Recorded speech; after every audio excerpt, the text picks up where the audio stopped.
Oscar.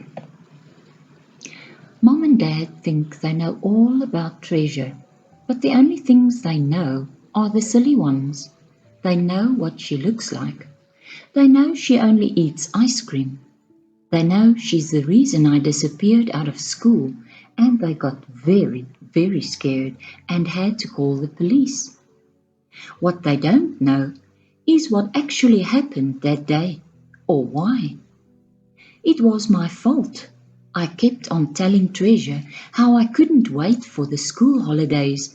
I showed her how I'd already packed my Pokemon rucksack with everything I'd need on the ferry. I asked if she'd ever been on a ferry, and she said no. A plane? No. Have you even been to a foreign place? I said. Well, I don't have to wait till the end of term to go on holiday, she said. I don't have to go to school if I don't want to, and neither do you, not if you come with me. I didn't show her any more of my rucksack after that, because she was jiggling her legs about the way she does when she's about to tell a scary story, and I didn't want that. The next Monday, I saw her standing outside the school gates at break time. I wasn't playing with anyone because I was sad. I was sad because after break, I'd have maths group with Adam and Martin, who kick me and pull my earlobes and call me names. Mrs. Bernard only ever looks round when I yell at them to shut up and leave me alone. So it's always me who gets called naughty, not them. Oscar! Treasure hissed through the half-open gate. I knew that shouting in maths group was a little naughty, but that not going at all was a very big one. Even though I hate getting told off, I hate maths group more, so I slipped out onto the road.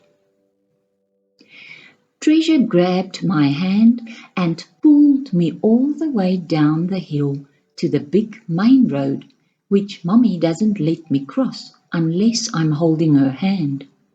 Treasure crossed it without waiting for the green man. I followed her into the corner shop. We stole some penny sweets, and although I knew this was another naughty thing, we'd done it so many times before that I'd kind of forgotten. We got on the bus. It was nice being on the bus without any grown-ups. People might have actually thought we were grown-ups. Treasure said that we were going on holiday to where her mum was.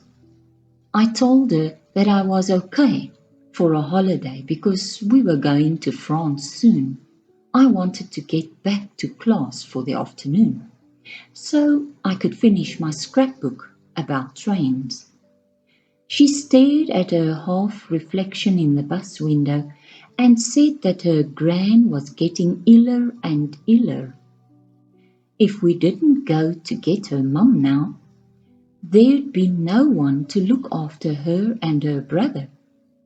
I didn't think it would be very nice not to have anyone to look after you, so I said yes.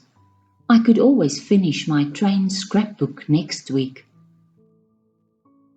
When we got off the bus, there was a big, big fence.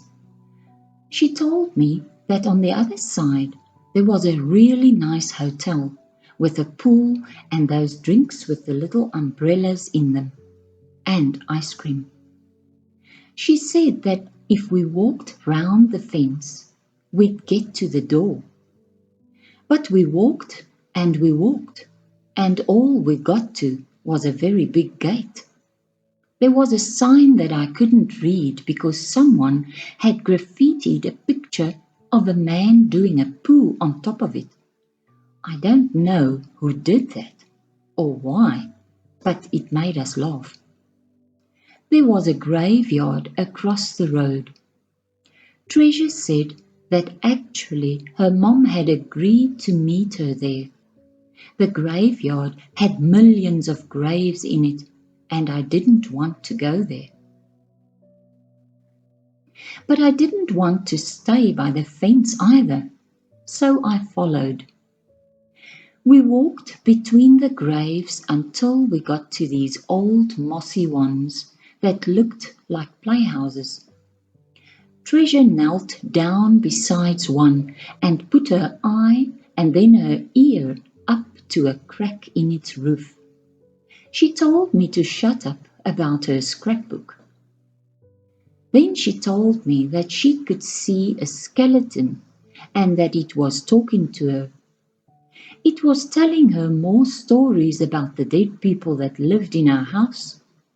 I told her not to tell me about more of those stories because they were very, very scary. But she did anyway. There are 4 dead people in our house. The ghosts have been forgotten by everyone, and they are very angry. If Treasure didn't tell me those stories, the ghosts would come out of our house and into hers, and they would take her away in the night. That is what she said. She said that the scariest thing about the ghosts was that they looked just like people. If I ever saw someone in our house that I didn't recognize, it wasn't a burglar, it was a ghost. She'd already told me the story of the mummy ghost, who smoked so much she floated up to the ceiling and got stuck there. She'd also told me about the daddy ghost, and how he had come from a very far away place, and when he had died, half of him went back to it, and the other half got stuck here. That's why he was so angry. Now she was telling me about the baby ghost. The baby ghost was so sick it died. It died, and the mummy and the daddy ghost wrapped it up and buried it in the wall of our house. Although it was dead, it was still sick. It will go on being sick and stuck in the wall forever. When she had finished, she told me to look down at the skeletons myself. I didn't want to, but she grabbed the back of my head and pushed it down to the hole. She asked if I could see the bones. I said yes, but that was only to get her hand off my head. All I saw was the blackness that was going up my nose. We walked around the graveyard a bit more. Treasure looked sad. When I noticed how small some of the graves were, I felt sad too. She didn't have any money, and neither did I, so we had to walk all the way back. Treasure wouldn't walk back to school with me, even though it's the quickest way back to the tower where she lives. She likes to do naughty things, and although she acts like she doesn't know they're naughty, sometimes I think that actually she does. There were 3 policemen pacing up and down my school hall. I thought that I was in big, big trouble. I thought that maybe they knew about all the penny sweets we'd stolen, and that time I swore out of the back window of our car on the way to see Grandma in Cornwall. Instead, they gave me a lollipop and drove me home. They even put on the Nino when I asked. Mommy and Daddy were so happy to see me. I didn't want to tell them about Treasure because I knew they didn't like her much. This made Dad angry at me, which made Mom angry at him, which made me tell them a bit of what happened because I don't like it when they're angry. They didn't say much, but I knew that I wasn't going to be allowed to be Treasure's friend anymore. I knew it even more when Mummy made me go to that drama club on Mondays and Wednesdays and orchestra on Tuesdays, even though I hate saying things in front of people. And I don't like playing the flute because it makes my lips hurt. When the holidays came, I was kind of glad that I wasn't friends with Treasure anymore, because she wouldn't stay at my house too long and being too bossy and told me too many scary stories. I even forgot about the one she had told me. After a while, I got bored with Mommy and Daddy. They're too sad and quiet and grown up for playing. I began to feel the bad feeling, the ghosty feeling around the house again. Mom and Dad seemed happier when we went to France. I was too, but it wasn't like I'd imagined. I'd packed my rucksacks a gazillion times by then, but I didn't have quite the right things. I made lots of friends in the campsite. Mommy and Daddy liked them all because not one of them was naughty. But I would have given up my Game Boy and my Lilo and my rubber ring and my Pokemon coloring book to turn them into Treasure. No one would have Lilo races with me because the sign by the pool said you couldn't.